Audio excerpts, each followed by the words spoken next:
Pollen grains, when I say this is important, I say along with the explanation and the structure. Understanding the pollen grain, that is explanation and the structure. Both are important. Explanation and the structure, both are important.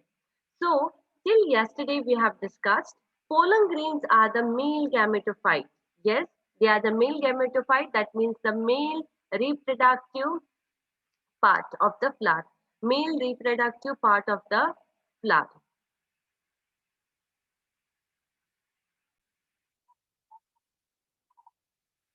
The structure of pollen grain. Now, the structure of the pollen grain, I said you, it is important. The pollen grain is made up of two layers. How many layers? Two layers. It is made up of two layers. One is the outer layer and the other one is the inner layer. It is made up of how many layers? It is made up of two layers. Now, which are these two layers? These two layers is one is exine, outer layer, and another one is intine, inner layer. One is exine, outer layer, and intine, inner layer. Clear? Remember, exine, outer layer, and intine, inner layer. Okay, understood? Exine and intine. Two layers it is made up of.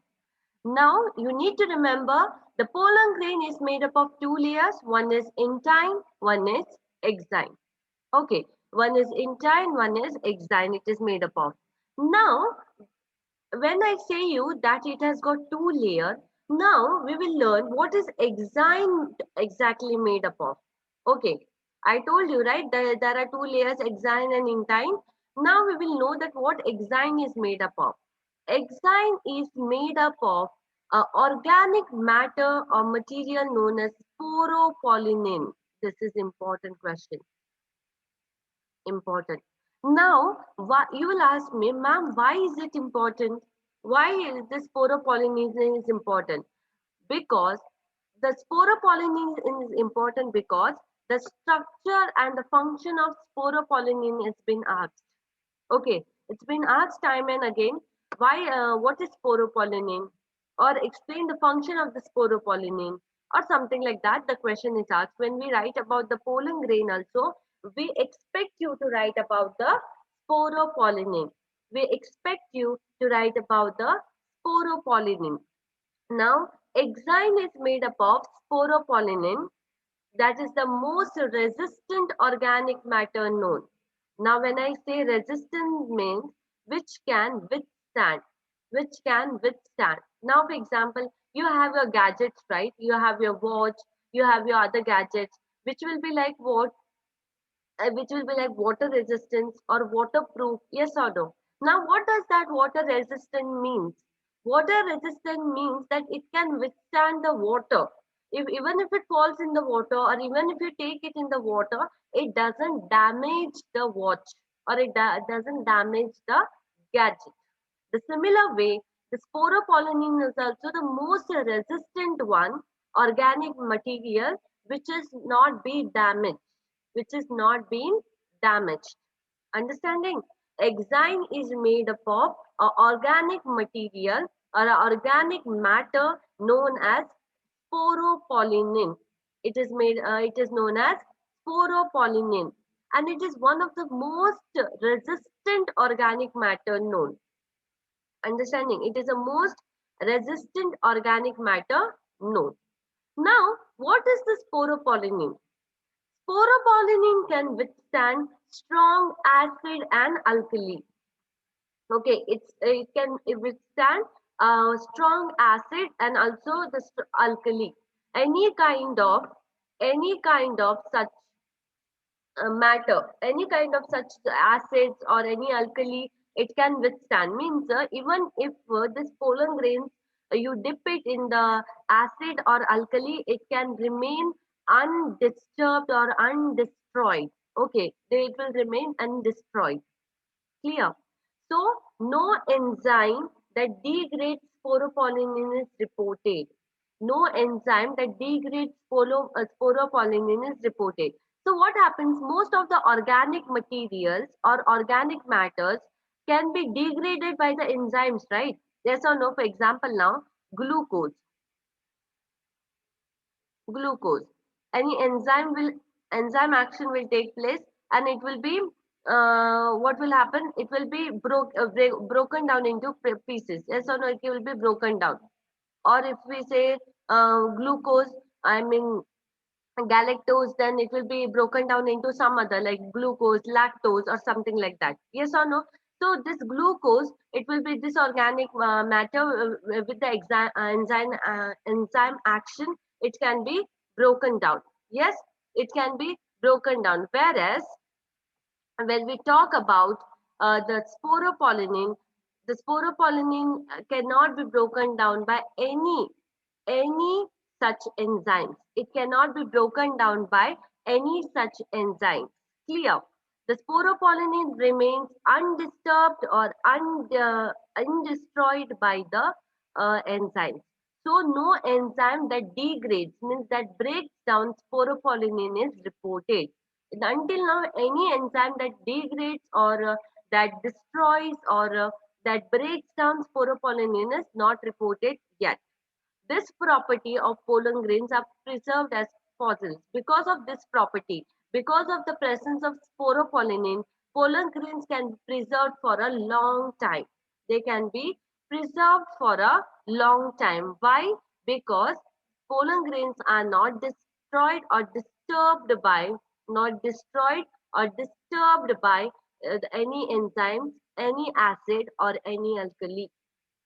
Understanding. And where this sporopollenin is present, this sporopollenin is present in the exine layer. It is present in the exine layer.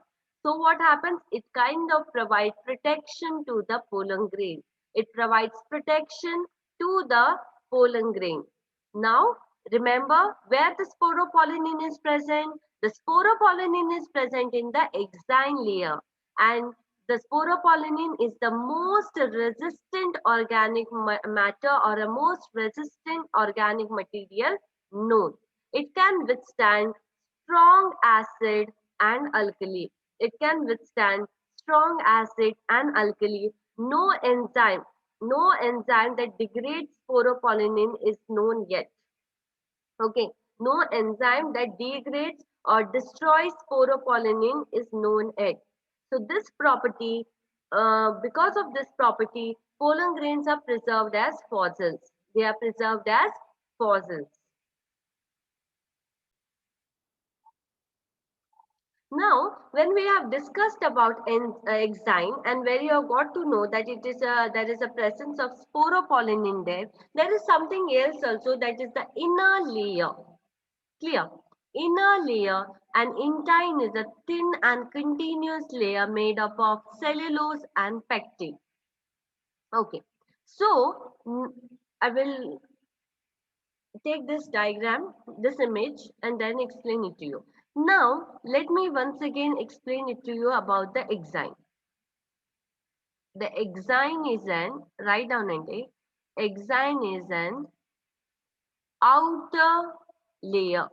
Here, this is an outer layer of the pollen grain. Of the pollen grain. And this is the first point. Exine is an outer layer of the pollen grain. And one more thing is, exine is made up of sporopollenin. What it is made up of? Sporopollenin. Exine is made up of sporopollenin. Clear? Remember the name. Next, coming to exine is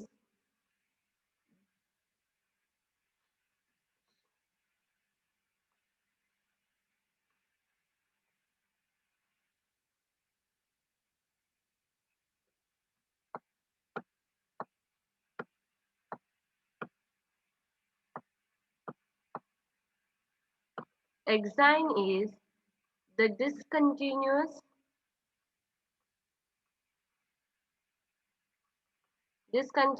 layer. It is an discontinuous layer. Now I will tell you why. And also, exine is kind of ornamental. Means it is the designed structure. Can you see here? Can you see, right? Like this. It has got this design incision like structures. Okay. Kind of ornamental. Because of the presence of the sporopollenin, it is very resistant. It is very resistant. Clear. Next one is there are presence of germ pore in the exine layer.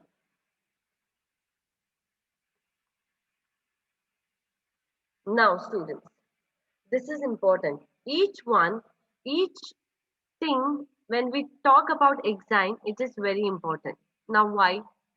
First thing, exine is an outer layer of the pollen grain. Yes, this is the first point you have understood it until now, that it is an outer layer. Yes or no?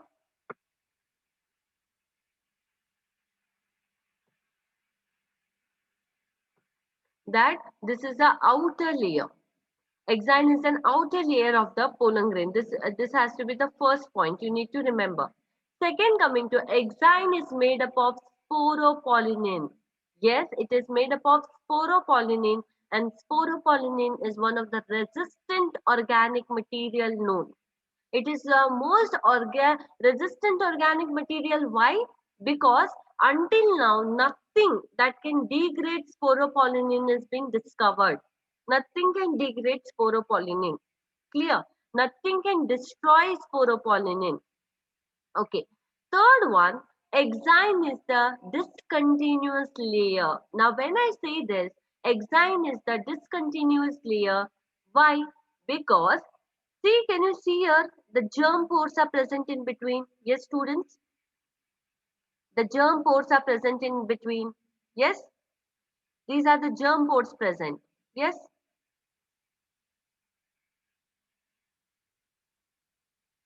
These are the germ pores present.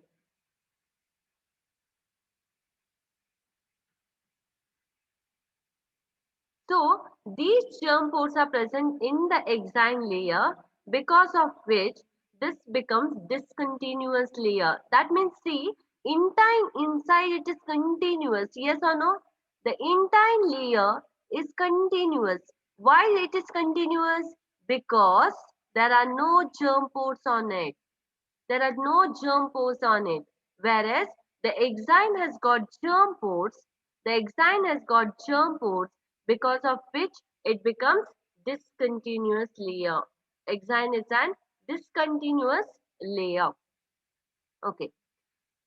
Fourth thing, coming to exine is a kind of ornamental or a design structure. Can you see here? Exine. It is a design structure. Yes or no? It is a design structure. And why it is a design structure? Because it is an outer layer, and it is when we draw it also, it is when we see it also inside the microscope, we see it like this, ornamental structure like this. Clear? So exine is kind of ornamental or design structure. It is most resistant because the presence of the sporopollenin. Because of the presence of the sporopollenin. Here, break it. First, always try to understand the diagram, students. Once you understand the diagram, you can easily write about it. Why? Because once you understand the diagram, you will know the labelings, right? Yes or no? You will know the labelings. Once you will know the labelings, you can aram se write about the different parts and give the points. Always remember, you have to draw a labeled diagram, plus you have to write the answers always in the points. Break it down in this way and then try to put it up. Clear? Next, coming to presence of germ pore in the exine layer. Yes, which I told you already. Because of the presence of the germ pore in the exine layer, they are they are discontinuous. They are discontinuous. The exine layer is discontinuous. Okay, these are the few points about the exine layer. Now when I will ask you about the explanation of the exine layer, you can give me this explanation, plus you can explain about sporopollenin, plus you can explain me about sporopollenin. Is it clear? Now, intine. Intine is a thin and continuous layer made up of cellulose and pectin. Once again, coming back to here. Now, when I say it is made up of cellulose and pectin, and it is a continuous layer, means, see, this is intine, students. Understanding? This is a intine layer which is present here. Can you see here? This is an intine layer altogether. This part. And when I say it is an intine layer, intine is a thin and a continuous layer. Now, when I say continuous means there are no disruption here. Clear? There are no disruptions here. There are no germ pores. There is nothing there. Understanding? When I say that it is a thin and continuous layer, that means there are no disruptions over here, and it is very thin and continuous, like exine. There is a germ pores, right? Yes, very good. There are germ pores, whereas here in the intine there are no germ pores. It is thin and continuous. And one more thing is, it is made up of cellulose plus pectin, whereas the exine is made up of sporopollenin. It is made up of sporopollenin. Exine is made up of sporopollenin, whereas intine is made up of cellulose and pectin. Cellulose and pectin. Clear? Next, it is made up of cellulose and pectin. I said it is a thin layer. I said, and also it is an inner layer of the pollen grain. Whereas exine is the outer layer of the pollen grain. Intine is the inner layer of the pollen grain. And this is all about the intine. This is all about the intine. Now, what is this germ pore and where are they present? The germ pore is present in the exine layer. The germ pore is present in the exine layer, and they are kind of apertures. Now, for example, students, this is the pollen grain.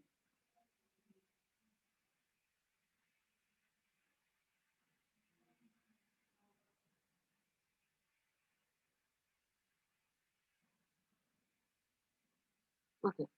So, this is the pollen grain, and these apertures means these incision like things you can see here. Yes, these apertures on the exine, these apertures on the exine are known as germ pores. They are known as germ pores. They are known as germ pores. Now, germ pores are somewhere where sporopollenin is absent. Remember, though the germ pore are on the exine layer, this is the exine layer. In the germ pore area, sporopollenin is absent. Sporopollenin is absent. It is absent. Clear? Only in the germ pore, sporopollenin is absent. Now, what is this function of the germ pore? Can be asked for you. Remember, function of the germ pore can be asked for you. Now, students, we will know what is the function of the germ pore. See, what happens? This is a stigmatic surface. Yes, a stigma of a flower. Now, there is this pollen grains. Pollen grains growing on the stigma. You all know pollination. Yes or no? The transfer of the pollen grain from the anther to the stigma of the flower, same or different flower, is known as pollination. Now pollination has taken place and the pollen grains are there on the stigmatic surface. Now what happens? The pollen grains grow. Okay, they start growing on the stigmatic surface with the help of the sugar and nutrition present on the stigmatic surface here. Clear? Now what happens? It grows pollen tube. You all know, no? It grows a pollen tube. And you know that, right? From the pollen tube, the pollen grains go and they fertilize the ovule. Yes or no? Now, from where the pollen grains grow, pollen tube grow, the pollen tube grows or it comes out from this germ pore. Understanding? It comes out from this germ pore where the sporopollenin is absent. Sporopollenin is something, the most resistant organic material, which is present here. On the other side, it is present, but only in the germ pores it is absent. And the from this germ pore side, the pollen tube starts growing. The pollen tube starts forming from the germ pore. Here the pollen grains grow, right? From the germ pore, the pollen grain starts growing. Understood? So the germ pores are helpful in the forming the pollen tube. Forming the pollen tube. A plasma membrane surrounds cytoplasm of the pollen grain. Yes, a plasma membrane surrounds the cytoplasm. One plasma membrane is present, like how the cell wall protects, like that only one plasma membrane. Membrane means layer. Membrane is present where this is the cytoplasm of the pollen grain, where it is surrounded by a plasma membrane. So these are the function of the germ pores and the structure. Germ pores are present on the exine layer. These are like this apertures where the sporopollenin is absent. You can see it here, right? Where the sporopollenin is absent. From here, the pollen tube starts forming, and here the sporopollenin is absent. It is present in the exine layer. It is present in the exine layer. And there is a plasma membrane. This is a cytoplasm. This is a cytoplasm. And there is one plasma membrane which surrounds the cytoplasm of the pollen grain.